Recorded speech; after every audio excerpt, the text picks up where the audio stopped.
তুফানগঞ্জ ৯ নম্বর বিধানসভা কেন্দ্রে প্রচারে ঝড় তুললেন তৃণমূল প্রার্থী শিবশঙ্কর পাল। মূল লক্ষ্য ডালধোয়া সেতু। বিধানসভা নির্বাচনে দামামা বাজতেই তুফানগঞ্জ ৯ নম্বর বিধানসভা কেন্দ্রের রাজনৈতিক তৎপরতা তুঙ্গে। তৃণমূল কংগ্রেসের প্রার্থী তালিকায় এবার বড় চমক প্রাক্তন তারকা ক্রিকেটার শিবশঙ্কর পাল। শনিবার বিকেলে তুফানগঞ্জ ২ নম্বর ব্লকের রামপুর ২ নম্বর গ্রাম পঞ্চায়েত এলাকার রামপুর বাজারে জোরালো প্রচার ও সাংগঠনিক বৈঠক সেরেছেন তিনি। এদিন তিনি প্রথমে রামপুর ২ নম্বর গ্রাম পঞ্চায়েতের রামপুর বাজারে তৃণমূলের দলীয় কার্যালয়ে এক গুরুত্বপূর্ণ কর্মী সভায় যোগ দিয়েছেন। এই সভায় কর্মীদের বিশেষ বার্তা দেওয়ার পাশাপাশি বুথ স্তরের সংগঠনকে চাঙ্গা করার উপরেও কিন্তু বিশেষভাবে জোর দেওয়ার কথা বলেছেন তিনি। কর্মী সভার শেষে তৃণমূল কংগ্রেসের এক ঝাঁক কর্মী সমর্থককে সঙ্গে নিয়ে রামপুর বাজার পরিক্রমা করে জনসংযোগ কর্মসূচি পালন করেন শিবশঙ্কর পাল। ক্রিকেট মাঠের পরিচিত শিবশঙ্কর পাল রাজনীতির ময়দানে হাতের নাগালে পেয়ে স্থানীয় বাসিন্দাদের মধ্যেও ব্যাপক উৎসাহ কিন্তু লক্ষ্য করা গেছে। এদিন তিনি সাধারণ মানুষের সঙ্গে সরাসরি কথা বলে তাদের আশীর্বাদ প্রার্থনা করেছেন। এদিন তিনি সংবাদ মাধ্যমের মুখোমুখি হয়ে নিজের লক্ষ্য পরিষ্কার করে দিয়েছেন তৃণমূল প্রার্থী শিবশঙ্কর পাল। তিনি জানিয়েছেন, মানুষ যদি তাকে আশীর্বাদ করেন এবং তিনি ভোটে জিতে বিধায়ক হন, তবে তার প্রথম কাজ হবে বহু প্রতীক্ষিত জালধোয়া সেতু নির্মাণ করা।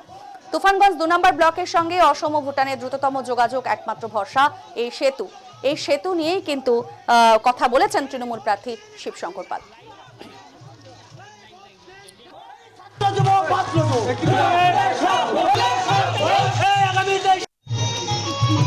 দেখো, বিগত ৫ বছর মালতী রাভা আমাদের বিধায়িকা কোনো কাজ করেনি।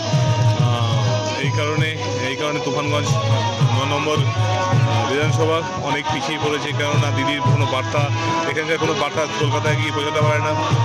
একটা কারণ যে এই কারণেই আশা যে এখানকার লোকদের সুখ দুঃখের সাথে থাকা, আর এই বার্তাগুলো যে উন্নয়নের কাজ যেগুলো আছে সেগুলো দিদির কাছে পৌঁছে দেওয়া। আপনার ভোটে জেতার পর প্রথম কি কাজ থাকবে, লক্ষ্য কি?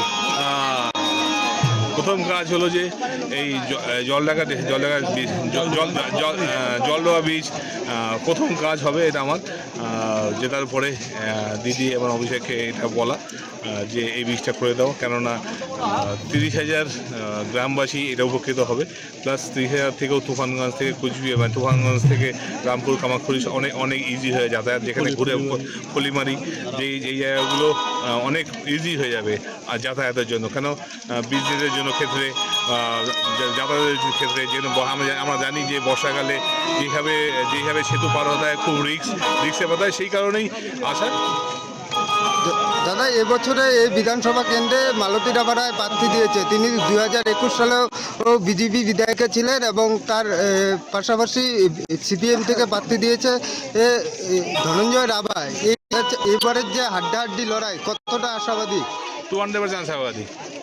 তুমি দেখতেই পাচ্ছ সবার সাথে আছে। আমি তোমাদের ছেলে, কেননা সবার ভালোবাসা আছে, সারা ওয়েস্ট বেঙ্গলে ভালোবাসা, খালি তুফানগঞ্জ না, তুফানগঞ্জ তো আছেই, তার সাথে সারা ওয়েস্ট বেঙ্গলে ভালোবাসা আছে, সবার আশীর্বাদ আছে। এই আশীর্বাদ নিয়েই এসছি, কেননা তুফানগঞ্জের বাসীকে ভালো কিছু উপহার দেওয়া, জিতে